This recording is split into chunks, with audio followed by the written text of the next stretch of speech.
Haiku முற்றம் நிகழ்ச்சியை சிறப்பாக நடத்தி கொண்டிருக்கின்ற எங்கள் பெரும் மதிப்பிற்குரிய கவிஞர் மு. முருகேஷ் அவர்களே,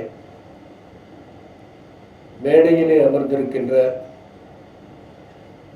ஹைக்கூவின் காதலர் இயக்குனர் திரு லிங்குசாமி அவர்களே, பெரும் மதிப்பிற்குரிய கவிஞர் கவிமுகில் அவர்களே, அரங்கத்தில் அமர்ந்திருக்கின்ற துறவு நிலையில் கவிதை உறவை நடத்தி கொண்டிருக்கின்ற ஏர்வாடி ராதாகிருஷ்ணன் அவர்களே, இங்கே எனக்கு முன்னால் உரையாற்றிய சொக்க வைக்கின்ற சொற்களை சொல்லி சென்ற ஆழ்வார்குறிச்சி சொக்கலிங்கம் அவர்களே,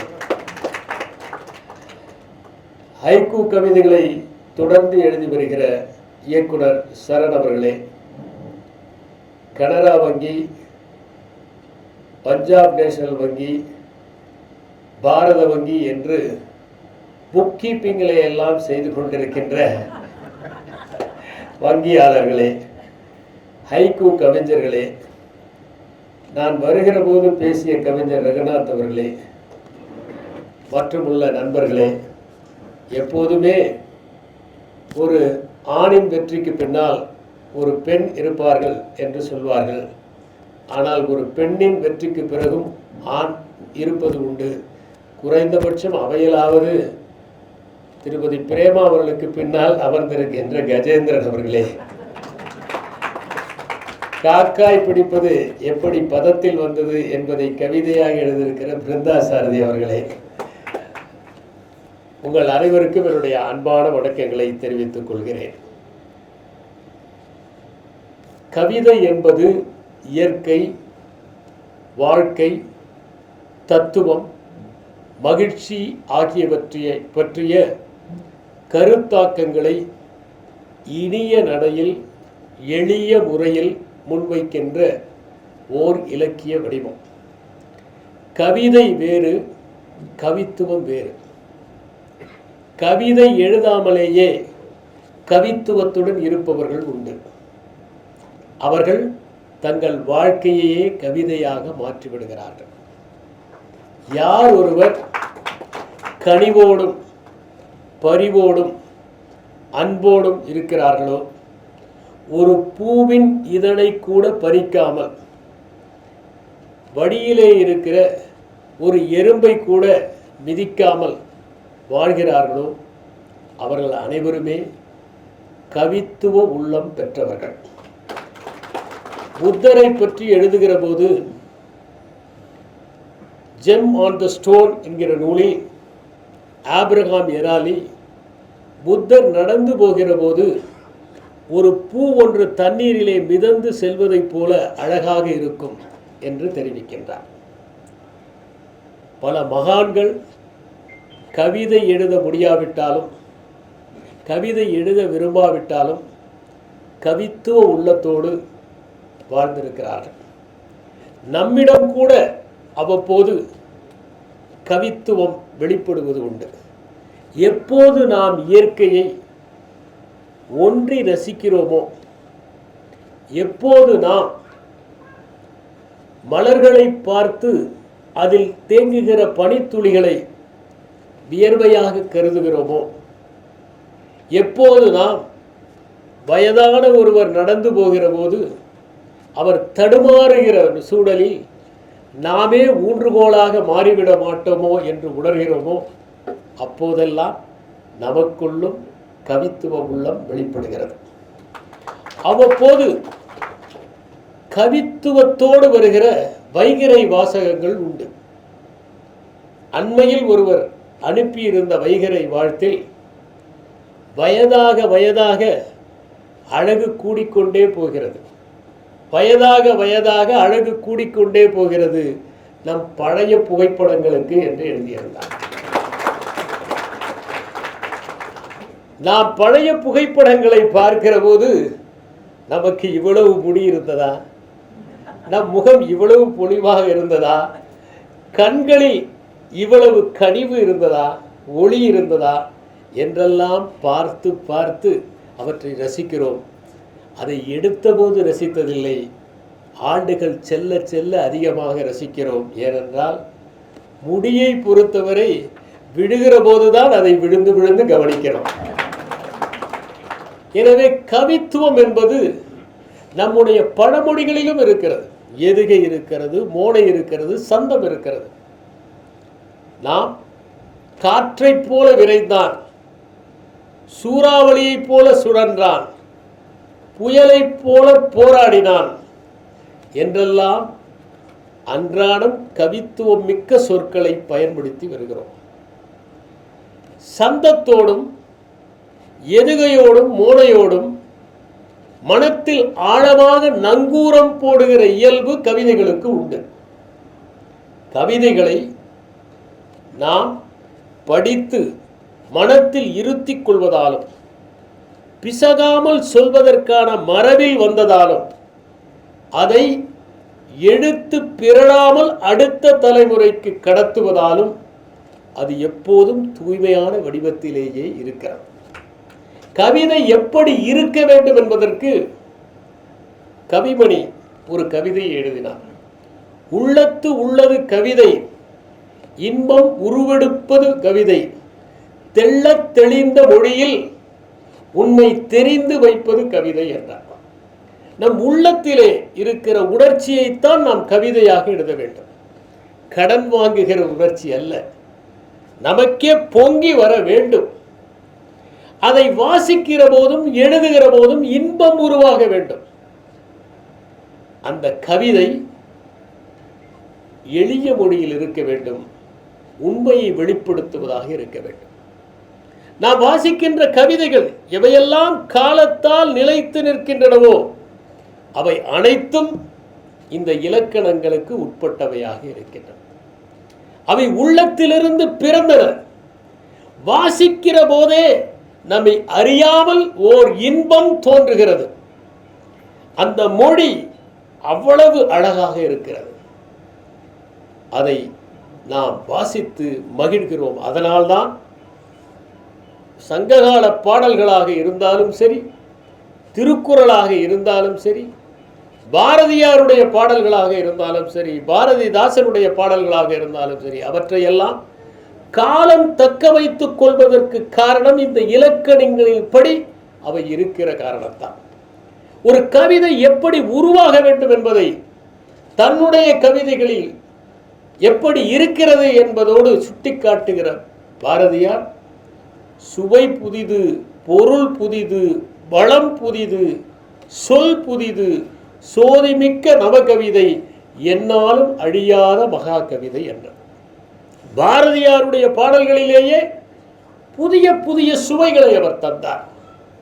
அதிலே புதிய பொருள்களை அவர் படைத்தார். அவற்றில் வளமையை கூறினார். ஏனென்றால் ஒரு கவிதை வாசிக்கிற போது ஒரு மனிதனை மேன்மை அடைய செய்ய வேண்டும், உயர்த்த வேண்டும், உயரத்திற்கு செல்ல வேண்டும் என்கிற உந்துதலை ஏற்படுத்த வேண்டும். அவனை கீழே தள்ளி குடிபிரித்து விடக்கூடாது. அதனால் அவர் புதிய புதிய சொற்களை கையாண்டார். பாரதியாரே அங்கத்தினர் என்று எழுதுகிற போது யாராவது ஒரு நாள் இதற்கு தூய தமிழ் சொல்லை கண்டுபிடிப்பார்கள் என்று எழுதினார். அங்கத்தினர் என்று உறுப்பினரானது. காட்சி பிழை என்றார். அவர்தான் மாய தோற்றம் என்றார். இல்லூஷன், ஹாலுசினேஷன் என்பதற்கான அழகான தமிழ் ஆக்கம் அல்லவா அவை. இப்படி பாரதியார் வெளியிலிருந்தெல்லாம் பலவற்றை நாம் கொண்டு வர வேண்டும் என்றார். திருக்குறளை எடுத்துக்கொண்டால் கூட எப்படி ஆங்கில இலக்கியத்திலே நூற்றுக்கணக்கான சொற்களை ஷேக்ஸ்பியர் படைத்தாரோ, ஹவுஸ் ஹோல்ட் நேம் என்கின்ற அந்த சொல்லை கூட படைத்தது ஷேக்ஸ்பியர் தான். இப்படி நூற்றுக்கணக்கான சொற்களை எப்படி ஷேக்ஸ்பியர் படைத்தாரோ அதை போல திருவள்ளுவர் 100 புது சொற்களை படைத்து கொடுத்தார். ஊருணி, கட்டளைக்கல் என்பதெல்லாம் திருவள்ளுவர் படைத்த புது சொற்கள். அவற்றை வேறெந்த இலக்கியத்திலும் காண முடியாது. அப்படி பொருளை புதிதாக, சொல்லை புதிதாக உருவாக்குகிற போதுதான் அந்த கவிதை என்னாலும் அழியாமல் இருக்கிறது என்றார். பாரதியாரை பொறுத்தவரை எங்கெல்லாம் நல்ல கருத்துகள் இருக்கின்றனவோ அவற்றையெல்லாம் இங்கே கொண்டு வந்து சேர்க்க வேண்டும் என்றார். சென்றிடுவீர் எட்டு திக்கும், கலை செல்வங்கள் யாவும் கொணர்ந்து இங்கு சேர்ப்பீர் என்றார். ஆனால் பாரதிதாசன் நம் தமிழை எல்லா இடங்களுக்கும் எடுத்து செல்ல வேண்டும் என்றார். தாயர் தமிழை, என் தமிழர் தன் கவிதை தன்னை புவி காண வேண்டும் என்று ஆசைப்பட்டார். அதனால்தான் அவர் சொன்னார், கைத்திர சித்திரங்கள், கணிதங்கள், வான நூல்கள், மெய்த்திர நூல்கள், சிற்பம், விஞ்ஞானம், காவியங்கள், வைத்துல தமிழர் நூல்கள், வையத்து நூல்கள் எல்லாம் போக வேண்டும் என்று குறிப்பிட்டார். எனவே இவர்கள் எல்லாம் இந்த இலக்கணங்களின்படி எழுதியவர்கள். சங்க இலக்கியத்தை எடுத்துக்கொண்டால் அவை நீளமான கவிதைகள் அல்ல, சுருக்கமான கவிதைகள். அந்த கவிதைகளில் வருகிற பறவைகளோ பூக்களோ அல்லது தாவரங்களோ இன்றும் இருக்கிற தாவரங்கள். அந்த பறவைகள் எப்படி இருக்கும், அந்த தாவரங்கள் எப்படி இருக்கும், அவற்றின் இயல்புகள் என்ன என்பதை துல்லியமாக சங்க இலக்கியங்கள் படம் பிடித்து காட்டுகின்றன. நீங்கள் குறிஞ்சிப்பாவிலே 99 மலர்கள் என்றால் ஒன்று கூட கற்பனையான மலர் அல்ல. அவற்றை நீங்கள் இன்று விஞ்ஞான பெயரோடு பார்க்க முடியும். நான் பல இடங்களில் கூறுவது உண்டு, அப்படி இயற்கையோடு இயைந்து வாழ்ந்தவர்கள் தான் தமிழர்கள். அதனால் தான் சங்க இலக்கியத்திலே எல்லாவற்றையும் சமமாக பார்த்தார்கள். அவர்கள் எந்த பறவை உயர்ந்தது, எந்த மலர் உயர்ந்தது என்று எண்ணவில்லை. இந்த மலர் தான் வர்த்தக ரீதியாக சிறந்தது என்று காணவில்லை. அனிச்சம் என்கின்ற மலர் இன்று சந்தையிலே கிடைப்பதில்லை, ஆனால் அதை உயர்த்தி எழுதினார்கள் தமிழர்கள். பாஷோ ஒரு கவிதை எழுதியிருப்பார், வேலியிலே பூத்திருக்கின்ற நசூனியா மலரை நான் உற்று கவனித்தேன். நம்மில் எத்தனை பேர் வேலியிலே பூத்திருக்கிற மலர்களை பார்க்க போகிறோம்? ஏனென்றால் நம்மை பொறுத்தவரை அவை களைகள்.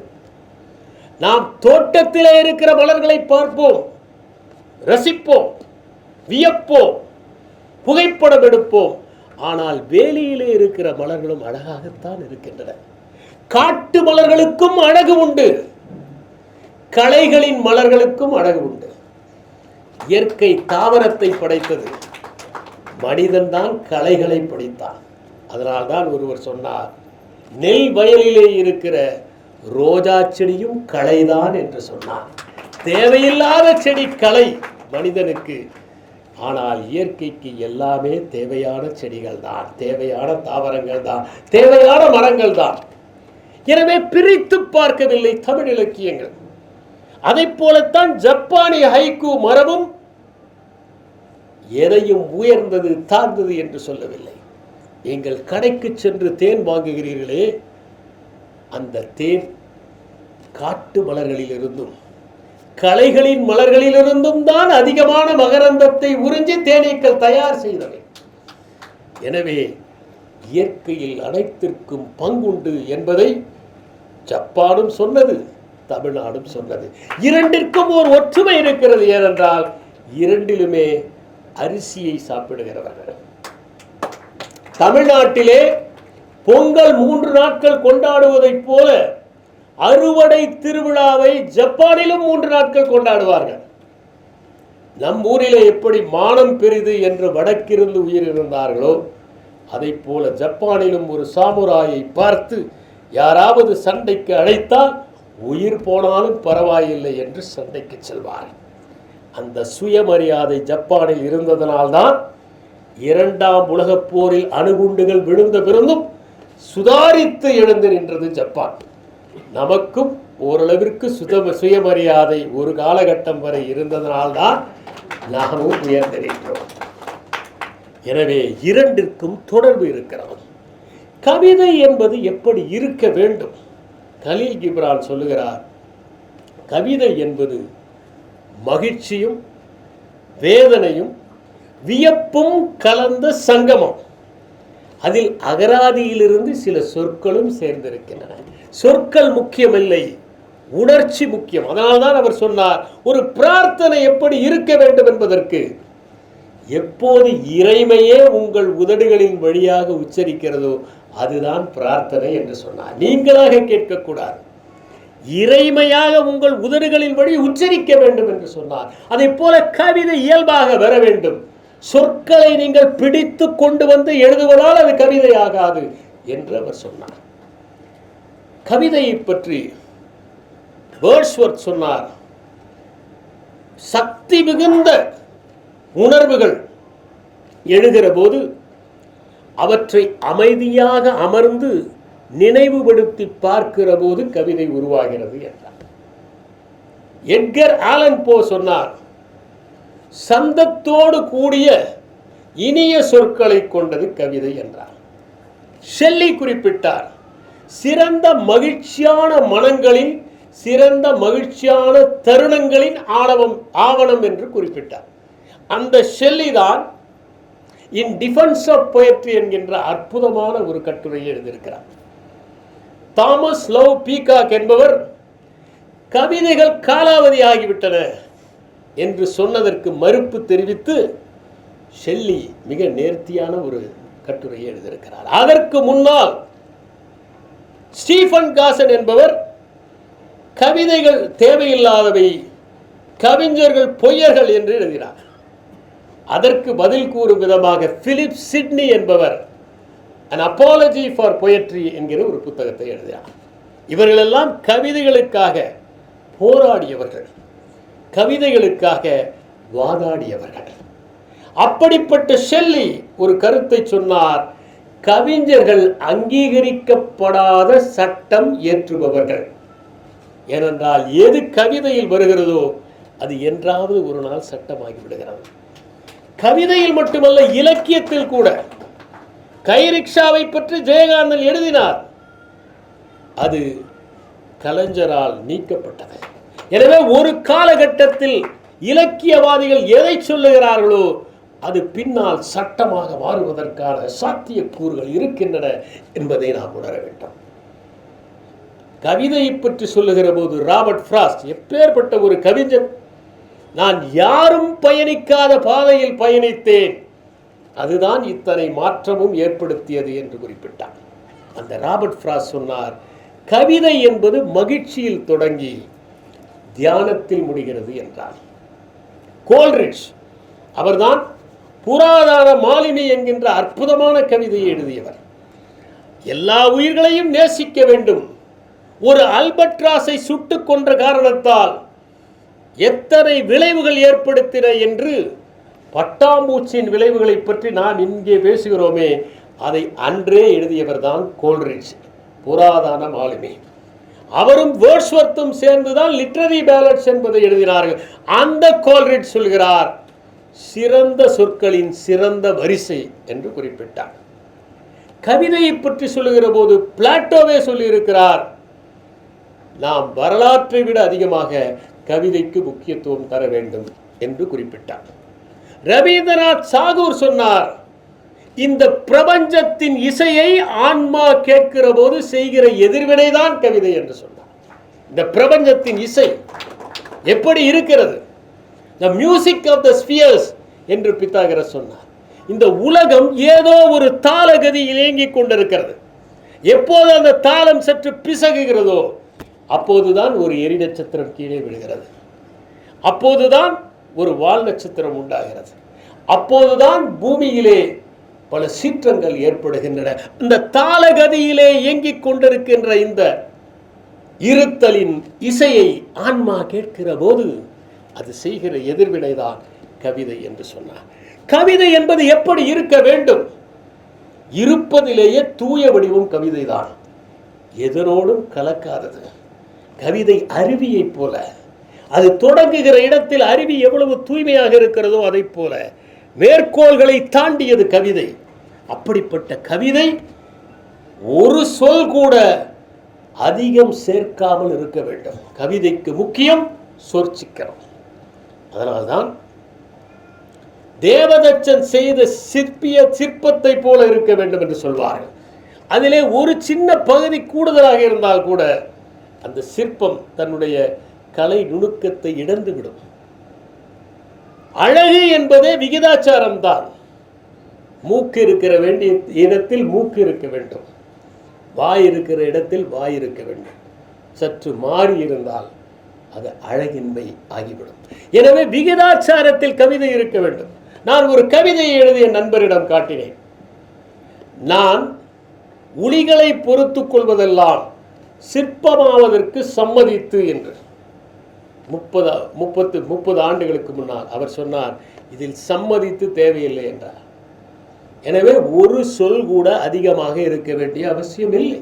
அதுதான் கவிதை. கவிதை என்று சொல்லுகிற போது நாம் ஹைக்கூவை உணர்ச்சி கவிதை என்று சொல்லுகிறோம்.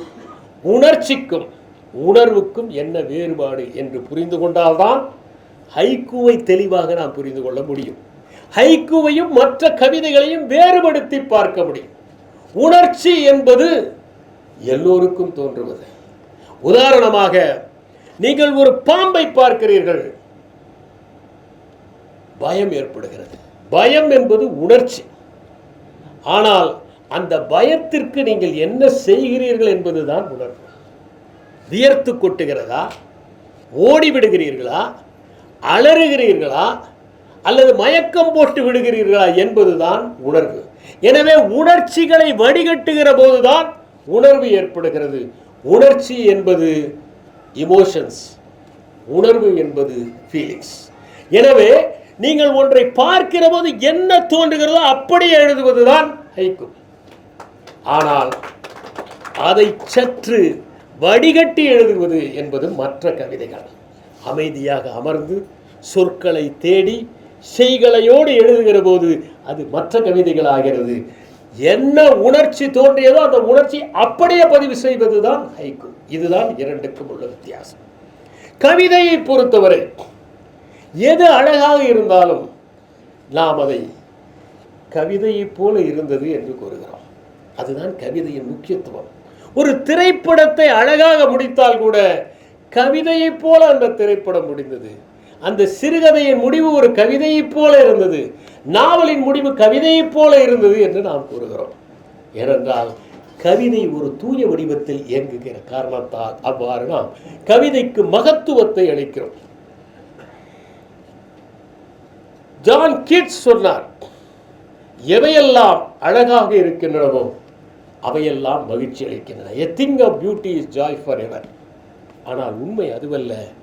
எதெல்லாம் மகிழ்ச்சி அளிக்கிறதோ அதெல்லாம் அழகாக இருக்கிறது. யாரெல்லாம் மகிழ்ச்சி அளிக்கிறார்களோ அவர்களெல்லாம் அழகாகத்தான் தெரிகிறார்கள். எனவே அழகான ஒருவர் உங்களுக்கு துன்பத்தை தந்தால் நிச்சயமாக நீங்கள் அவரை அழகு என்று சொல்ல மாட்டீர்கள். ஹைக்கூவை பொறுத்தவரை நம் அனைவருக்கும் தெரிந்ததுதான், அது ஒரு உணர்ச்சி இலக்கியம். அந்த நிமிடத்தில் தோன்றுவதை அப்படியே பதிவு செய்ய வேண்டும். அமர்ந்து சிந்தித்து எழுதினால் அது ஹைக்கூவாக இருக்காது. ஒரு காட்சியை பார்க்கிறீர்கள், உங்களுக்கு தோன்றிய உணர்ச்சியை நீங்கள் எழுதுகிறீர்கள். அந்த உணர்ச்சியை அடுத்தவர்களுக்கு கடத்துவதுதான் ஹைக்கூவினுடைய வேலை. ஹைக்கூவினுடைய வரலாறு என்ன என்பதையும் நான் சற்று தெரிந்து கொள்ள வேண்டும். உங்களுக்கு எல்லாம் தெரிந்திருக்கும். இருந்தாலும் ஓர் உரை என்று வருகிற போது சிலவற்றை செய்ய வேண்டியதாக இருக்கிறது. வாழை இலையில் எல்லோரும் ஊறுகாயை சாப்பிடாவிட்டாலும், உப்பை கலக்காவிட்டாலும் கொஞ்சம் உப்பை வைப்பது நம் மரபு என்பதை போல இதை நாம் செய்ய வேண்டும். ஹைக்கூவை எடுத்துக்கொண்டால் ஜப்பானுடைய கவிதை இலக்கியம் என்பது வித்தியாசமாக இருந்தது. தொடக்க காலத்திலே மேட்டுக்குடியினர் மட்டும்தான் கவிதைகளை எழுதினார்கள். கடுமையான இலக்கணத்தை புலவர்கள் வைத்திருந்த காரணத்தால் நிறைய படித்தவர்கள், நிறைய படிப்பதற்கே மேட்டுக்குடியினரால் தான் முடியும். அதனால்தான் ஸ்கூல் என்ற அந்த கிரேக்க சொல்லுக்கு எந்த பணியும் இல்லாதவர்கள் செல்கிற இடம் என்றுதான் ஆரம்பத்திலே கிரேக்கத்திலே பொருள் இருந்தது. பணி இருக்கிறவர்கள் செல்ல முடியாது. சாக்ரட்டிஸ் படிக்கவே இல்லை, எழுத படிக்க தெரியாதவர். ஆகவே நீங்கள் அந்த மேட்டுக்குடியினர் மட்டும்தான் கவிதை எழுதுகிற சூழல் இருந்தது. அப்போது இளவரசர்கள், ஆள்பவர்கள் போன்றவர்கள் தான் எழுதினார்கள். பாறைகளின் மீது பாய்ந்து ஓடும் தண்ணீரின் கரையில் பிராக்கான் மலர்கள், வசந்தத்தின் வருகை என்று இளவரசர் சிறி என்பவர் எழுதிய கவிதை. இந்த கவிதையை சற்று உற்று நோக்கினால் காட்டுப்பரணி என்கின்ற ஒரு கலை என்று நாம் சொல்கிற அந்த கலையினுடைய மலர்கள். வசந்தம் வருகிறது. வசந்தம் அழகான மரங்களாக நாம் கருதுகிற மரங்களுக்கு மட்டுமா வருகிறது? நாம் நினைக்கிற சாமந்தி மலர்களுக்கும் ரோஜா மலர்களுக்கும் மட்டுமா வருகிறது? வசந்தம் எல்லா மலர்களுக்கும் வருகிறது. எல்லா இடங்களிலும் இயற்கை பூத்து குலுங்குகிறது. எல்லா இடங்களும் அழகாக இருக்கிறது. அதைத்தான் அவர் பதிவு செய்திருக்கிறார். இதிலே ஜப்பானிய கவிதையை வாக்கா என்று அழைத்தார்கள். வாக்கா என்பது ஏன் அழைத்தார்கள் என்றால், பெரும்பாலும் சீனத்திலிருந்தே கவிதைகள் ஜப்பானுக்கு சென்றதனால் ஜப்பானுடைய கவிதைகளை, செவ்வியல் கவிதைகளை சீனத்து கவிதைகளிடமிருந்து வேறுபடுத்துவதற்காக வாக்கா என்று அழைத்தார்கள். அதில் நீளமான கவிதைகளை ஷோக்கா என்றும், சற்று குறைவாக இருக்கின்ற கவிதைகளை தங்கா என்றும் அழைத்தார்கள். அந்த தங்கா என்பதிலிருந்து தான் ஹைக்கூ உருவானது. 16ஆம் 17ஆம் நூற்றாண்டில் புலவர்கள் எல்லாம் சேர்ந்து நேர்த்தியற்ற ஒரு மொழியிலே இலக்கணங்களை எல்லாம் மீறி பல கவிதைகளை எழுதினார்கள். தொடர் கவிதைகளாக எழுதினார்கள். அதற்கு ரெங்கா என்று பெயர். அதற்கு பிறகு வணிகர்கள் எல்லாம் 17ஆம் நூற்றாண்டில் சேர்ந்து ஒரு கவிஞரை சுற்றி அமர்ந்து கொண்டு கவிதைகளை எழுத ஆரம்பித்தார்கள். அதற்கு ஹைக்கே என்று பெயர். ஹைக்கே என்பது பாலுணர்வு, குடும்பம், பணம் போன்றவற்றை பற்றித்தான் அதிகமாக இருக்கும். அந்த ஹைக்கே என்பது பிறகு 17 அசைகளை கொண்ட ஹொக்கு என்று மாறியது. சுதந்திரமாகவும் தன்னாட்சியாகவும் இயங்கக்கூடிய ஹொக்கு கவிதைகள் ஹைக்கூ என்கின்ற பெயரை பெற்றன. ஹைக்கூ கவிதையினுடைய பிதாமகராக பாஷோவை கருதுகிறார்கள். அவர் ஒரு சாமுராயனுடைய மகனாக பிறந்தவர். சாமுராய்கள் எப்படி இருப்பார்கள் என்று தெரியும். அவர் தன்னுடைய மகனை இன்னொரு இளம் சாமுராயிடம் பயிற்சிக்காக அனுப்புகிறார்.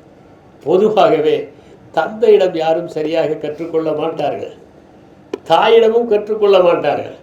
வேறு யாரிடமாவது தான் நம்ம அனுப்ப வேண்டும். அப்படி அனுப்பினார்.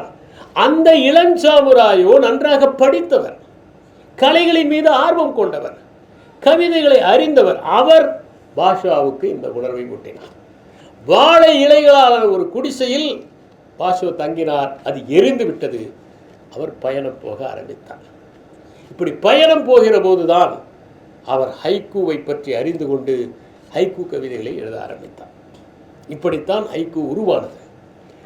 ஹைக்கூவையும் ஜென் மரபையும் பிரிக்க முடியாது. ஏனென்றால் ஜென் என்பது ஒரு கோட்பாடு அல்ல, ஜென் என்பது ஒரு தத்துவமும் அல்ல. ஜென்னம் என்பது ஒரு வாழ்க்கை முறை. உலகை எப்படி பார்க்கிறோம், இயற்கை எப்படி பார்க்கிறோம் என்கிற பொருளில் கையாளப்படுகிற ஒன்று. நீங்கள் ஜென் ஓவியத்தை பார்த்தால் 12 ஆண்டுகள் உங்களுக்கு அந்த ஓவியத்தை கற்றுத்தருவார்.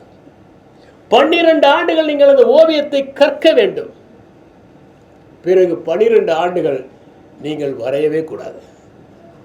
அதற்கு பிறகு திடீரென நீங்கள் தூரிகை எடுத்து வரைய ஆரம்பித்தால் உங்களுடைய ஆசானுடைய சாயல் இல்லாமல் சுயமான கலை வெளிப்படும். அதற்காகத்தான் அது இயல்பாக வர வேண்டும். யூஜின் ஹெரிகல் என்பவர் மிகச்சிறந்த வில்லாளி. அவர் ஜென் ஸ்கூலுக்கு செல்கிறார். அங்கே வில்வித்தை பயில்கிறார். எல்லாவற்றையும் குறி தவறாமல் எறிகிறார். ஆனாலும் அங்கே இருந்த ஜென் ஆசான் சொன்னார், நீங்கள் சரியாக எரியவில்லை. நான் தான் சரியாக எறிகிறேனே, மையத்திலே போய் என் அம்புகள் எல்லாம் பட்டு நிற்கின்றனவே, பிறகு என்ன நான் சரியாக எரியவில்லை. நீங்கள் முயற்சி செய்கிறீர்கள், உங்களிடமிருந்து இயல்பாக அந்த அம்பு வரவில்லை. திடீரென விளக்குகள் போனது. அந்த ஜென் ஆசான் அம்பை எறிந்தார். அது சரியாக மையப்புள்ளியிலே சென்று சேர்ந்தது. அப்போது யூஜின் ஹெரிகல் கேட்டார், எப்படி இது என்று. முதலில் நான் என்பது தொலைந்தால்தான் நீங்கள் எரிகிற அம்பு முக்கியம். அதனால் ஜென்னை பொறுத்தவரை அது இலக்கு அல்ல, நீங்கள் தான் இலக்கு என்றார். எனவே உங்களை நோக்கித்தான் நீங்கள் செம்மைப்படுத்திக் கொள்வதற்காக வில்வித்தை கற்றுக்கொள்கிறீர்கள் என்று சொன்னார். ஜென்னை பொறுத்தவரை எதையுமே விழிப்புணர்வோடு செய்ய வேண்டும். ஒரு தேநீரை பருகுகிற போது துளி துளியாக பருக வேண்டும், ரசித்து பழக வேண்டும். நீங்கள் நடக்கிற போது கூட உங்கள் நடை என்பது அவ்வளவு மென்மையாக விழிப்புணர்வுடன் நடக்க வேண்டும்.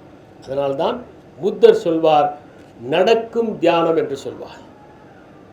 திச்ராட் கானுடைய ஆசிரமத்திலே ஞாயிற்றுக்கிழமை என்பது சோம்பல் தினம். நமக்கு எல்லா நாளும் திச்ரா கான் அன்று சாப்பிடுவதை கூட அவருடைய ஆசிரமத்தில் மெதுவாக சாப்பிட சொல்வார். நடப்பது மெதுவாக இருக்க வேண்டும். நாம் எல்லாம் அள்ளி போட்டுக்கொள்கிறோம், விழுங்குகிறோம், எதையோ குடிக்கிறோம், குடித்துவிட்டு எதையோ சாப்பிட்டு விட்டு நாம் வெளியே வருகிறோம். என்ன சாப்பிட்டோம்? ஒரு தேநீர் பருகியதை கூட நாம் ரசிப்பது இல்லை.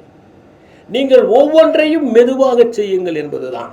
எனவே நடையை ஒரு தியானமாக மாற்ற முடியும் என்பதற்குத்தான் புத்தர் பயிற்றுவித்தார். எனவே ஜென்னை பொறுத்தவரை அனைத்துமே முக்கியமானவை, அதிலே எதுவுமே விடுபாடு இல்லை. ஒரு துறவி எப்படி மெய்ஞானம் அடைவார் என்பதற்கு ஜென்னும் 10 காளைகளும் என்கிற ஒரு அழகான ஓவியம். முதலாவதாக காளையை பார்ப்பதற்கு முயற்சி செய்கிறான். காளையின் தடங்களை பார்க்கிறான், காளையை பார்க்கிறான், காளையிடம் செல்கிறான், காளையை அடக்குகிறான், காளையின் மீது வருகிறான். கடைசியில் என்ன செய்கிறான்? காளையையும் விட்டு விடுகிறான், சுயத்தையும் விட்டு விடுகிறான், சந்தைக்கு சென்று விடுகிறான். யாரும் இல்லாத நிலையில்தான் ஒரு ஜென் தத்துவம் உருவாகிறது. யாருமற்ற நிலையில்தான் ஹைக்கூவும் உருவாகிறது. ஏனென்றால் ஹைக்கூவை பொறுத்தவரை நான் எழுதுகிறேன், நான் பார்க்கிறேன் என்பது இருந்தால் அந்த நொடியில் உங்களிடமிருந்து கவிதை விடுபட்டு போய்விடும். மாறாக செய்களை உருவாகும். எனவே ஹைக்கூவை பொறுத்தவரை நீங்கள் முக்கியமல்ல. ஒருவரை ஓவியம் வரைய வேண்டும் என்று மன்னர் சொன்னார். அவர் அறையை மூடிவிட்டு வரைந்து கொண்டே இருந்தார். 2 ஆண்டுகள் 3 ஆண்டுகள் கழித்து மன்னரை அழைத்தார். அவர் வந்து பார்த்தால் அங்கே ஓவியம் இல்லை, சுவர்தான் இருந்தது. ஆனால் அது ஒரு கண்ணாடி போல இருந்தது. அவரிடம் மன்னர் கேட்டார், கண்ணாடி அல்லவா இருக்கிறது? ஆம், எந்த ஓவியம் உங்களை பிரதிபலிக்கிறதோ அதுதான் சிறந்த ஓவியம். இப்படி உங்களை பிரதிபலிக்கிற ஒரு கலையாக ஹைக்கூ உருவானது என்பது உண்மை. அதனால்தான் எதுவுமே பாடல்ல. ஒரு குவளை உடைந்தால் கூட ஜப்பானிலே அதை தங்க இழைகளால் பூசி அதற்கு அதிக மதிப்பு கொடுத்து விடுவார்கள். கின்சுகி என்று பெயர். எதுவுமே பூரணமில்லை. மனிதன் பூரணமில்லாதவன். நாம் யாருமே பூரணமில்லாதவர்கள், முழுமை இல்லாதவர்கள். எனவே நம்மை முழுமையாக்க வேண்டும் என்று நாம் நினைக்க வேண்டியதில்லை. இருப்பதோடு ஏற்றுக்கொள்வதுதான் இல்லறத்திற்கும் நல்லது, நல்லறத்திற்கும் நல்லது.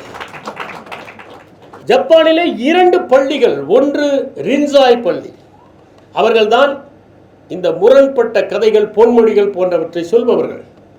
இன்னொன்று டோஜோன் என்பவரால் ஆரம்பிக்கப்பட்ட சோட்டா பள்ளி, அதுதான் கோன் என்கின்ற ஒன்றை கொடுப்பது. அதை தியானித்து நீங்கள் மெய்ஞானம் அடைய வேண்டும். நீங்கள் அமர்வதற்கு பெயர் சாசன், நீங்கள் அடைகிற மெய்ஞானத்திற்கு பெயர் சட்டோரி என்று பெயர். உதாரணமாக ஒரு கை ஓசை இப்படி இருக்கும். இதை உங்களிடம் கொடுத்து விடுவார்கள். நீங்கள் அதை இரவு பகலாக சிந்தித்து ஒரு கட்டத்தில் சிந்தனை விலகுகிற போது உங்களுக்கு தெளிவு ஏற்படும். அதுதான் ஜென். எனவே இந்த ஜென் மரபிலிருந்து வந்தது தான் ஹைக்கூ. இப்போது ஹைக்கூவின் சில கவிதைகளை பார்ப்போம். பாஷோ ஒரு அற்புதமான கவிதை எழுதியிருப்பார். உலர்ந்த ஒரு கிளையில் ஒற்றை காகம் தன்னந்தனியாய், இலையுதிர் காலத்து அந்தி. அந்தி வந்து விடுகிறது. அந்தியே இருளாக இருக்கும், வெறுமையை தரும். அந்த அந்தியிலே ஒரு இலையுதிர் மரம் எப்படி இருக்கும் என்று பாருங்கள். எந்த இலையுமே இருக்காது. அந்த மரத்தில் ஒரு உலர்ந்த கிளை, துளி கூட ஈரமில்லாத ஒரு கிளை, அதிலே வந்து அமர்கிறது ஒரு காகம், ஒற்றை காகம், தன்னந்தனியாக. நம்மை பொறுத்தவரை இலையுதிர் காலம் என்பது வருத்தத்திற்குரியது. ஆனால் மரங்களை பொறுத்தவரை மகிழ்ச்சிக்குரியது. ஏனென்றால் தங்களை புதுப்பித்துக் கொள்கிற காலம். நாம் மாலை வேளையிலே அந்த காகத்தை பார்த்தால் நமக்கு ஒரு சோகம் கூட தோன்றலாம். ஏனென்றால் இதுவும் இலையுதிர், ஒரு காகம் தனியாக இருக்கிறது. ஆனால் அதில் தான் நுட்பம் இருக்கிறது. நாம் அனைவருமே நம்முடைய வயோதிகத்தில் அந்த ஒற்றை காகம் போல தன்னந்தனியாகத்தான் இருப்போம் என்பதுதான் உண்மை. ஒரு முகம் கூட அழகாக தென்படவில்லை நிலா பார்க்கும் குழுவில் என்று ஒரு கவிதை. ஏன் ஒரு முகம் கூட அழகாக இல்லை? ஏனென்றால் நிலா அவர்கள் முகத்தை விட அழகாக இருக்கிறது. ஒன்று. இன்னொன்று, நிலா தானாக அழகாக இருக்கிறது. இவர்கள் செயற்கையாக அழகு செய்து கொண்டிருக்கிறார்கள். மூன்றாவது, இவர்கள் யாருமே நிலவை தியானித்து பார்க்கவில்லை, பார்க்க வேண்டும் என்பதற்காக பார்க்கிறார். நம்மை பார்த்து சிலர் சொல்வார்கள், இந்த முழு நிலவு எவ்வளவு அழகாக இருக்கிறது, நாம் அதை வெறுமனே பார்த்து விட்டு சென்று விடுவோம். நமக்கு முழு நிலவை பார்ப்பதற்கு நேரம் இல்லை, நாம் எதையுமே உற்று பார்த்ததில்லை. அதனால்தான் நாம் பல நேரங்களில் வாழ்க்கையை, இயற்கையை, இருத்தலை, அழகை, அதன் பிரம்மாண்டத்தை தவறவிட்டு விடுகிறோம் என்பதைத்தான் அவர் சொன்னார். மலர் வளையங்கள், இதை எழுதியவர் மெய்சூட்சு என்பவர். மலர் வளையங்கள் பட்டாம்பூச்சிகளை ஈர்க்கின்றன. அதோ அவை அந்த சவப்பெட்டியின் மேல். பட்டாம்பூச்சிகளுக்கு மலர்கள் சவப்பெட்டியில் இருந்தால் என்ன, தொட்டிலில் இருந்தால் என்ன, மலர்கள் தானே. அதனால்தான் இன்னொருவர் கவிதை எழுதினார், மலர்வதற்கு முன்னாலேயே கழுத்துகள் பறிக்கப்பட்டு மலர் வளையங்களாகி இருக்கும் மலர்களே, உங்கள் மரணத்திற்கும் சேர்த்துத்தான் மௌன அஞ்சலி. மலர்களும் மரணமடைந்து விடுகின்றன. மரணத்தை கொண்டு போய் இன்னொரு மரணத்தை நாம் அலங்கரித்துக் கொண்டிருக்கிறோம். மெய்சூட்சுவனுடைய கவிதை.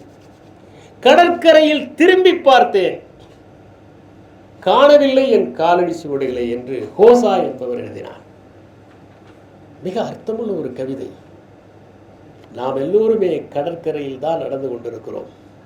நாம் நினைக்கிறோம் நம்மை எல்லோரும் நினைவில் வைத்துக் கொள்ளப் போகிறார்கள், நாம் செய்கிற அற்ப செயல்களெல்லாம் நம்மை பற்றி பேசப் போகின்றன என்று.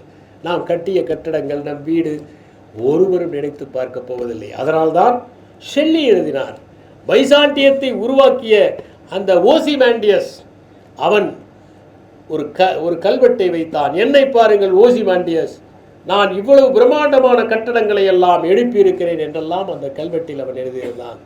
கல்வெட்டு மட்டும்தான் இருக்கிறது, வேறு எதையும் காணவில்லை. எல்லாம் மாயை.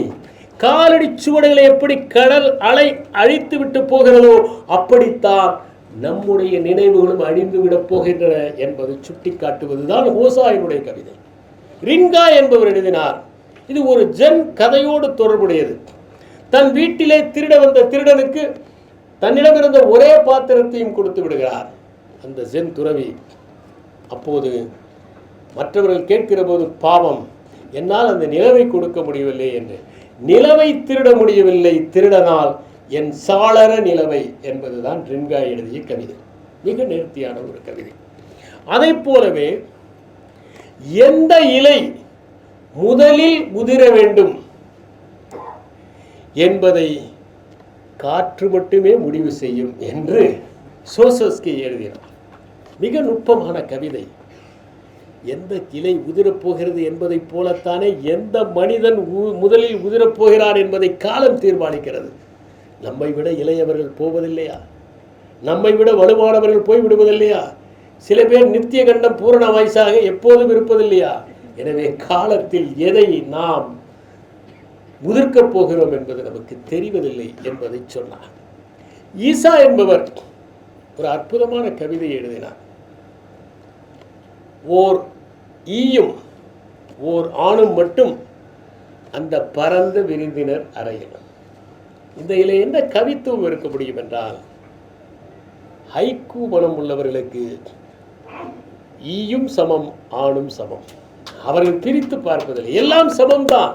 நாம் தான் பிரித்து பார்க்கிறோம் எது உயர்வு எது தாழ்வு என்பதை. ஈசா எழுதுகிறார், வானம் எவ்வளவு அழகு, ஒரு வானம்பாடி பாடத் தொடங்குகிறேன். வெறுமனே வானத்தை பாருங்கள். நீங்கள் ஒரு பூங்காவிற்கு செல்லுங்கள். அந்த பூங்காவிலே எந்த சப்தமும் இல்லாமல் இருந்தால் அந்த பூங்காவிற்கும் மயானத்திற்கும் என்ன வேறுபாடு? அந்த பூங்காவிலே அப்பப்போது குயில்கள் பாடுகின்றன, வானம்பாடிகள் இசைக்கின்றன, குருவிகள் கிரீச்சிடுகின்றன, அணில்கள் ஓசையிடுகின்றன, சருகுகள் சப்திக்கின்றன, கிளைகள் அசைகின்றன. அதுதானே இரண்டுக்கும் உள்ள வித்தியாசம். எனவே வானம்பாடி பாடுகிற போது வானம் அழகாகி விடுகிறது என்று குறிப்பிட்டார். பூசன் எழுதினார் மிக நுட்பமான கவிதை. நீ இரு, நான் போகிறேன், இரண்டு இலையுதிர்கள் என்றார். இலையுதிர் காலம். ஒரு இடத்திற்கு வருகிறார், இலையுதிர் அங்கே இருப்பதை பார்க்கிறார். பூசன் சொல்கிறார், நீ இரு, நான் போகிறேன். ஏனென்றால் துறவும் ஒரு இலையுதிர் தான். துறவில் தன்னை உதிர்க்கிறோம், ஆசைகளை உதிர்க்கிறோம். அபிலாஷைகளை உதிர்க்கிறோம், வேட்கையை உதிர்க்கிறோம், அவாவை உதிர்க்கிறோம். நாமும் ஒரு இலையுதிர் காலம்தான். ஏன் நான் போக வேண்டும்? உன்னை பார்த்தால் நான் உதிர்த்ததெல்லாம் எனக்கு நினைவுக்கு வரும். துறவு என்பது துறந்ததை கூட நினைக்காத மனப்பான்மை தான். நான் துறந்து விட்டேன் என்று சொல்லுகிற போதே அது துறவு அல்ல. நான் இவற்றையெல்லாம் விட்டு விட்டேன் என்று யாராவது சொன்னால் அது துறவு அல்ல. நான் இவற்றையெல்லாம் தியாகம் செய்து விட்டேன் என்று சொன்னால் அது தியாகமே அல்ல. சொல்லாமல் இருப்பது தான் தியாகம், உணராமல் இருப்பது தான் துறவு என்பதை பூசனுடைய அந்த கவிதை சொல்லுகிறது. மெழுகுவர்த்தி ஒன்றை ஏற்றினேன் இன்னொன்றால் வசந்த கால மாலை பொழுது. வசந்த காலத்தில் நீங்கள் பாருங்கள், ஒரு மரம் பூக்கும் அருகிலே இன்னொரு மரம் பூக்கும், வரிசையாக மெழுகுவர்த்திகளை ஏற்றுவதைப் போல அவை பூத்து கொண்டே செல்லும். எப்போதுமே ஓர் ஒளி இன்னொரு ஒளிக்கு பகையாக இருந்ததே இல்லை. நீங்கள் அகல் விளக்கை வைத்தால் அந்த ஒளி இந்த குடல் விளக்குக்கு எதிராகவா இருக்க போகிறது? நீங்கள் குத்து விளக்கை ஏற்றினால் அந்த குத்து விளக்கு நீங்கள் வைத்திருக்கின்ற சரவிளக்குக்கு எதிராகவா இருக்க போகிறது? எப்போதுமே ஒளிகள் சண்டையிடுவதில்லை. அதைத்தான் உணர்த்துகிறது. ஒரு மெழுகுவர்த்தியை கொண்டு 1000 மெழுகுவர்த்திகளை ஏற்றினாலும் அதன் ஒளி குறைவதே இல்லை. அதை போலத்தான் மானுட வாழ்க்கை என்று சொல்லுகிறது. இருள் அடர்த்தியாகிறது, சிற்றூர் மக்கள் தூக்கம், விழும் நீரின் சப்தம் என்கிறார் பூசன். இந்த உலகம் ஓசைகளால் நிரம்பி இருக்கிறது. ஓசைகளின் நடுவில் இசையை நாம் மறந்து விடுகிறோம். இசைமயமாகத்தான் இந்த இயற்கை இருக்கிறது, இருத்தல் இருக்கிறது. ஆனால் நாம் செய்கிற செயற்கையான ஓசைகளில், நாம் செய்கிற கணினியின் ஓசையால், கைபேசிகளின் ஓசையால், வாகனங்களின் ஓசையால், நாம் பேசுகிற ஓசையால், குளிர் ஊட்டப்பட்ட அறையின் குளிர்சாதன பெட்டி செய்கிற ஓசையால் அந்த இசையை நாம் கேட்க முடிவதில்லை. அதனால் தான் பூசன் சொல்கிறார், மக்கள் தூங்கிவிட்டார்கள், இருள் அடர்த்தியாகிவிட்டது, அந்த தண்ணீரின் சப்தம் நன்றாக கேட்கிறது. இன்னொரு கவிதை, கலைக்கொட்டை கழுவுகிறான், நீரில் சலன வட்டங்கள், தூரத்தில் காட்டு வாத்துகள். அவன் எச்சரிக்கையாகத்தான் கழுவுகிறான், இந்த காட்டு வாத்துகளுக்கு தொந்தரவு வரக்கூடாது என்று. ஆனால் அந்த காட்டு வாத்துகளோ தொலைவிலேயே இருக்கின்றன. இயற்கை ஒரு சின்ன சிலந்தி வலையை போல பின்னப்பட்டிருக்கிறது. அதனால்தான் அதை தொந்தரவு செய்யக்கூடாது என்று. இன்னொரு அருமையான கவிதை பூசன் எழுதியது, வெள்ளை பனி, ஒவ்வொரு துளி ஒரு துளி ஒவ்வொரு முள்ளிலும். நாம் மலரிலே இருக்கிற பனித்துளிகளைத்தான் பார்க்கிறோம், முட்களில் இருக்கிற பனித்துளியை ரசிப்பதில்லை. ஆனால் பல நேரங்களில் முட்கள் தான் மலர்களுக்கு காபந்து செய்கின்றன. எனவே முள்ளில் இருக்கிற பனியும் அழகாகத்தான் இருக்கிறது, ஒரு அபேகஸை போல அது அழகாக இருக்கிறது. நீங்கள் உற்று பார்த்தால் அப்படித்தான் தோன்றும் என்று பூசன் எழுதுகிறார். இசா ஒரு கவிதை எழுதினார், சிலந்திகளே கவலைப்படாதீர்கள், என்னுடைய வீட்டை சாவகாசமாக வைத்திருக்கிறேன், நான் தொந்தரவு செய்வதில்லை, நீங்கள் தாராளமாக இங்கே குடியிருக்கலாம். இஸ்லாத்தில் தான் சிலந்தி வலைகளை அகற்ற மாட்டார்கள். ஏனென்றால் ஒரு குகையில் நபிகள் நாயகம் ஸல்லல்லாஹு அலைஹி வஸல்லம் அவர்கள் நுழைந்தபோது பாறையை மூடிக்கொண்டார், எதிரிகள் வந்தார்கள். அப்போதுதான் ஒரு சிலந்தி வலை வாசலிலே பின்னி இருந்தது. வெகு நாட்கள் இருக்கிற இடத்தில் தான் சிலந்தி வலை இருக்கும் என்று அவரை விட்டு போனார். இது இஸ்லாத்தில். நான் சாவகாசமாக வைத்திருக்கிறேன் என்று அவர் குறிப்பிட்டார். இன்னொன்று சொல்லுகிறார், என் காதில் கொசு பாடுகிறது, நான் என்ன செவிடா? நம் எல்லோருக்கும் இது ஏற்படும். கொசு கடிப்பதை விட அது காதில் கத்துவது தான் மிகப்பெரிய இம்சையாக இருக்கும். சில மனிதர்கள் அப்படித்தான், கொசுக்களை போலத்தான். அவர்களை பற்றி சொல்லுகிற போது மிக நேசிப்பாக சொல்கிறார். இன்னொரு அற்புதமான கவிதை, சுவர்கோழி பாடுகிறது, சோளக்காட்டு பொம்மையின் வயிற்று. சோளக்காட்டு பொம்மை என்பது பயமுறுத்துவதற்காக இருக்கிறது, பெரிய பெரிய பறவைகளை எல்லாம் பயமுறுத்துகிறது. ஆனால் ஒரு சின்ன சுவர்கோழி சிறிதும் பயப்படாமல் அதன் வயிற்றிலிருந்து பாடுகிறது. இது ஒரு பொருள். இன்னொரு பொருள், செத்து போயிருக்கிற உயிரில்லாத ஒரு சோளக்காட்டு பொம்மையில் உயிரோடு இருக்கிற ஒரு இசை உண்டாகிறது. ஒரு சுவர்கோழியால் உயிரற்ற ஒன்றிலிருந்து உயிர் ஒன்று உண்டாகிறது. இது ஒன்று. கலீல் கிப்ரானுடைய கவிதை உண்டு. சோளக்காட்டு பொம்மையை பார்த்து ஒருவன் கேட்கிறான், நீ இப்படி எப்போதுமே வெயிலிலும் மழையிலும் நின்று கொண்டிருக்கிறாயே, உனக்கு வேதனையே இல்லையா? இப்படி எல்லா தட்பவெட்ப சூழலிலும் இம்சைப்படுகிறாயே, உனக்கு வேதனை இல்லையா?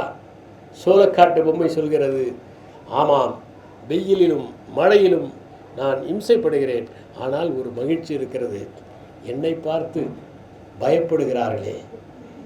அதற்கு அவன் சொல்லுகிறான், பெரும் தக்கைகளால் நிரப்பிக் கொண்டிருக்கிறவர்கள் தான் அடுத்தவர்கள் பயப்படுவதற்காக மகிழ்வார்கள் என்று சொல்லுகிறார்.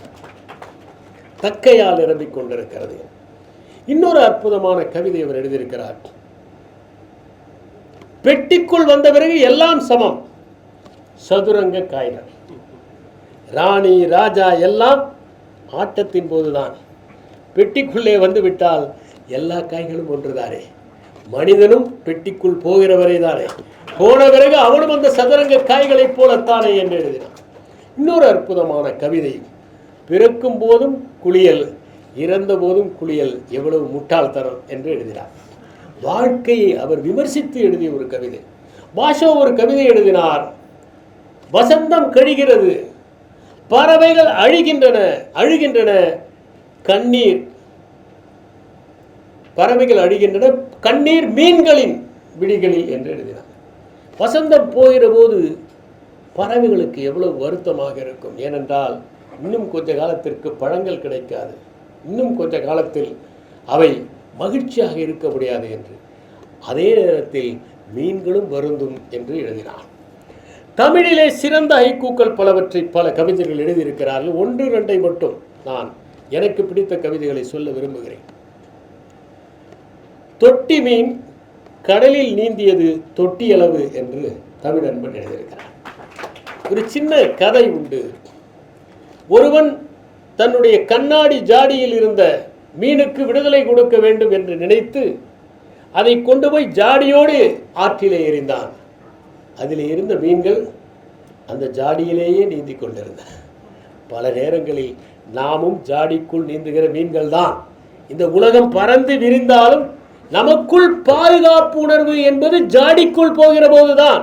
இந்த பரந்த உலகத்தை நம்மால் நேசிக்க முடிவதில்லை. கடல் போல் அது விரிந்திருந்தாலும் என்கிற கருத்தை அது குறிப்பிடுகிறது. கவிக்கோ அப்துல் ரஹ்மானுடைய ஒரு கவிதை, பனித்துளி இல்லாத பூவின் இதழ்களில் வீழ்ந்ததன் கண்ணீர் என்பது. பனித்துளி இல்லை, அதை என்னுடைய கண்ணீரால் நான் சரி செய்து விட்டேன் என்று எழுதுகிறார். இன்னொரு கவிதை, மிக நேர்த்தியான கவிதை, சந்தை மேட்டில் சங்கீதம், காய்கறி விற்பவனின் குரல். நீங்கள் பார்க்கலாம், இப்போதெல்லாம் ஒளிப்பதிவு செய்து அந்த இசையே இல்லாமல் போய்விட்டது. நாங்கள் எல்லாம் சிறு வயதில் இருக்கிற போது காய்கறி விற்பவர்கள், பழங்கள் விற்பவர்கள் எல்லாம் கூவிக்கொண்டு போவதே ஒரு சங்கீதத்தை போல இருக்கும். ஒரு நாள் நான் என்னுடைய வீட்டிலே இருக்கிற போது திடீரென ஒரு குரல் கேட்டது, பிலாசபி என்று. பிலாசபியே விற்க ஆரம்பித்து விட்டார்களா என்று போய் பார்த்தால் அது ஈயம் பூசுகிறது. ஈயம் பூசுகிறது என்னுடைய இப்படி வித்தியாசமாக அவர்கள் கூவுகிற போது அது நமக்கு, எங்களுடைய ஆசிரியர் சொல்வார், ஒரு பெண்மணி விளக்குமாறை விற்று கொண்டு போனால் நீங்கள் விளக்கமாறே இங்கே வா என்று கூப்பிடலாம், ஏனென்றால் அது ஆகு பெயர். நீங்கள் அவள் வெறுமனே போகிற போது கூப்பிட்டால் அதிலேயே சாத்துவாள் என்று சொல்வார். தமிழுடைய பல ஹைக்கூக்கள் சிந்திக்கும்படியாக இருக்கின்றன.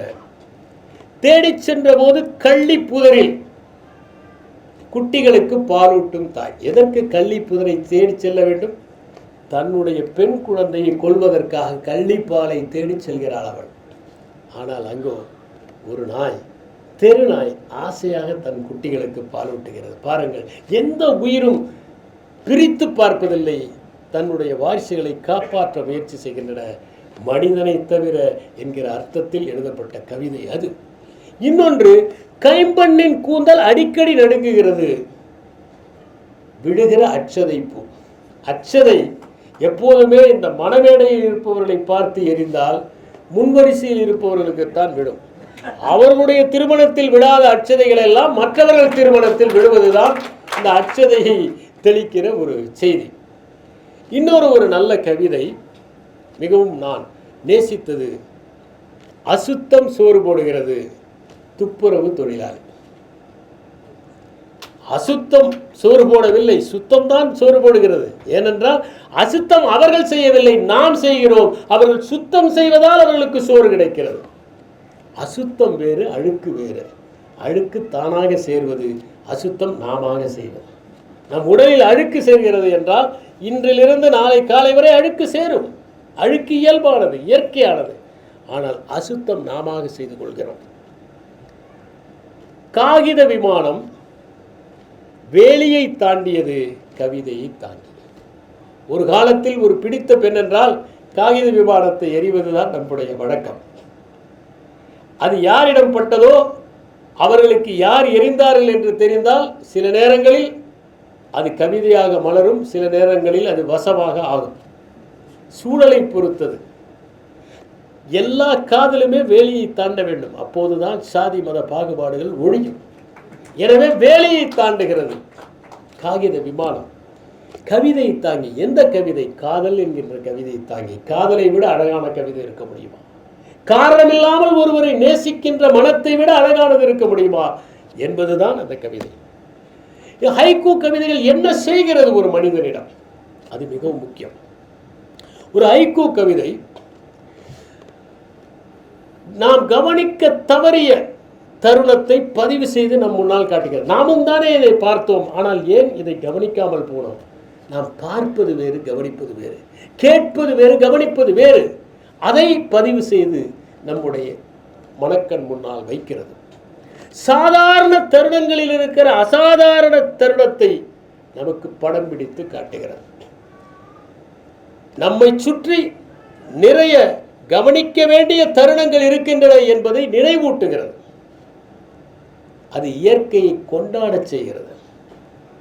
ஹைக்கூவை எழுதுகிற மனிதர்கள் தன்னை சுற்றி இருக்கிற எல்லா செடிகளையும், தாவரங்களையும், மலர்களையும், பறவைகளையும், விலங்குகளையும் நேசிக்க தொடங்க வேண்டும். அவர்கள் நேசிக்காவிட்டால் அவர்கள் மூளையிலிருந்து எழுதுகிறார்கள், இதயத்திலிருந்து எழுதவில்லை. அவர்கள் உணர்விலிருந்து எழுதுகிறார்கள், உணர்ச்சியிலிருந்து எழுதவில்லை என்று பொருள். ஹைக்கூ கவிதையை நாம் படிக்கின்ற போது வாழ்க்கையின் முக்கியமான தருணங்களில் அதை நாம் ரசிக்க தொடங்குவோம். இந்த இயற்கையின் நுட்பங்களை காணத் தொடங்குவோம். அதனால் தான் சொல்கிறார்கள் இயற்கையை கொண்டாட வேண்டும். ஹைக்கூ கவிதை நம்முடைய விழிப்புணர்வை அதிகமாக்குகிறது. அது சிந்தனையை ஆழமாக்குகிறது. நம்முடைய சிந்தனைகளை படிப்படியாக தியானமாக்குகிறது. அதனால்தான் ரவீந்திரநாத் தாகூர் எழுதினார், நாடுகள் பல பயணித்தேன், உலகமெல்லாம் கால் பதித்தேன், மலைகளை கண்டேன், அலைகளை கண்டேன், ஆனால் என் வீட்டுக்கு பக்கத்தில் இருக்கின்ற நெற்கதிரில் பூத்திருக்கும் பனித்துளிகளை காண தவறினேன். நம் முன்னால் இருக்கிற அழகுகளை பார்ப்பதற்கு ஹைக்கூ நமக்கு கற்றுத்தருகிறது. இந்த ஹைக்கூ முற்றத்தினுடைய நோக்கம் என்ன என்பதையும் நாம் சிந்திக்க வேண்டும். நாம் ஹைக்கூ முற்றத்தின் மூலம் கவித்துவத்தை பெறுவோம். ஒரு குடிசை எரிந்து கொண்டிருக்கிற போது அமர்ந்து கவிதை எழுதுவதை விட ஒரு குவளை தண்ணீரோடு ஓடுவதுதான் கவித்துவம். அதை செய்ய ஹைக்கூ நம்மை தூண்டும். நம்முடைய வாழ்க்கையில் எல்லாவற்றிலும் ஓர் அழகு இருக்கிறது என்பதை அது உணர்த்தும். அல்லியின் மலர்கள் மட்டுமல்ல, கள்ளியின் மலர்களும் அழகாகத்தான் இருக்கின்றன என்பதை இந்த ஹைக்கூ முற்றம் உங்களுக்கு கற்றுத்தரும். வாழ்க்கையில் எதுவும் முழுமை பெற்றால் தான் அழகு அல்ல, மலர்தான் அழகு அல்ல, மொட்டும் அழகு, பிறையும் அழகு, தவளை, பட்டாம்பூச்சி போன்ற அனைத்திலும் அழகு இருக்கிறது என்பதை நமக்கு ஹைக்கூ முற்றம் கற்றுத்தரும். முரண்கள் இருக்கின்ற வாழ்க்கையில் எல்லாம் நிகழ்கின்றன என்பதை சொல்லும். அதனால்தான் சவம் ஊர்வலம் நடக்கிறது, புத்தாண்டின் தொடக்கம் என்று ஒரு கவிதை. பட்டாம்பூச்சி அமர்ந்திருக்கிறது மணியின் மீது என்று, ஒலிக்கிற மணியின் மீது அமைதியாக அமர்ந்திருக்கிறது ஒரு பட்டாம்பூச்சி. முரண்களுக்கு இடையே வாழ்க்கை இருக்கிறது என்பதை கற்றுத்தருகிறது. நொடிக்கு நொடி வாழ்வதுதான் ஜென். ஜென் எப்போதுமே சொல்கிறது, இந்த நொடியில் வாழ், இந்த நொடிதான் உண்மையான நொடி. அதைத்தான் ஹைக்கூ நமக்கு கற்றுத்தருகிறது. ஏனென்றால் ஒரு ஹைக்கூ கவிதை எழுதுகிற போது நீங்கள் அந்த நொடியில் வாழ்கிறீர்கள். நீங்கள் படிப்படியாக அதை அதிகரித்துக் கொண்டே போகிற போது, ஹைக்கூவை படித்துக் கொண்டே போகிற போது, ஹைக்கூ முற்றத்தில் விவாதித்துக் கொண்டே போகிற போது, நொடிக்கு நொடி வாழ்கிற போது உங்களுடைய தியானம் அதிகரிக்கிறது. ரோஷி பிலிப் கப்லியோ என்பவர் 3 Pillars of Zen என்கிற ஒரு புத்தகத்தை எழுதினார். அவர் சொன்னார், அமெரிக்கன், அவர் பல நாடுகளில் நான் பயணித்தேன், இறுதியாக ஜப்பான் தான் என்னை கவர்ந்தது. அவர்களுடைய முன்னேற்றத்தை நான் பார்த்து வியந்து ஜப்பானுக்கு சென்றபோது அதற்கு முக்கியமான காரணம் அவருடைய ஜென் பௌத்தம் தான் என்று குறிப்பிட்டார். நொடிக்கு நொடி வாழ்கிறவர்கள் ஒவ்வொன்றையும் மேன்மையாக செய்வார்கள். அதனால் நொடிக்கு நொடி வாழ கற்றுத்தருகிறது. அனைத்திலும் மேன்மை இருக்கிறது என்பதை சொல்லித் தருகிறது. நம்மை மென்மையாக்குகிறது. வாழ்க்கையை ஏற்றுக்கொள்ள கற்றுத்தருகிறது. எல்லாவற்றிலும் அழகிருக்கிறது என்பதை சொல்லித் தருகிறது. மௌனத்தையும் அடர்த்தியாக்குகிறது. நம்முடைய மௌனம் உண்மையான மௌனம் என்றால் அது சொற்கள் இல்லாத மௌனம் அல்ல, எண்ணமில்லாத மௌனம். அதை நோக்கி நம்மை அழைத்து செல்கிறது. நாம் எல்லோரும் மௌனமாக இப்போ இருக்கிறோம், ஆனால் நம் மனம் பேசிக்கொண்டே இருக்கிறது. மனமும் பேசாமல் இருப்பதுதான் மௌனம். அதை நோக்கி நம்மை அழைத்து செல்கிறது. நம்மிடம் கனிவையும் பரிவையும் அது ஏற்படுத்துகிறது. அதுதான் ஹைக்கூ முற்றத்தினுடைய நோக்கம். வருகிற போது ஒரு ஹைக்கூவை யோசித்தேன். மனம் வலிக்கிறது. குப்பை தொட்டியில் போடுகிற போது காலில் மிதிபட்ட மலர்களை. நன்றி, வணக்கம்.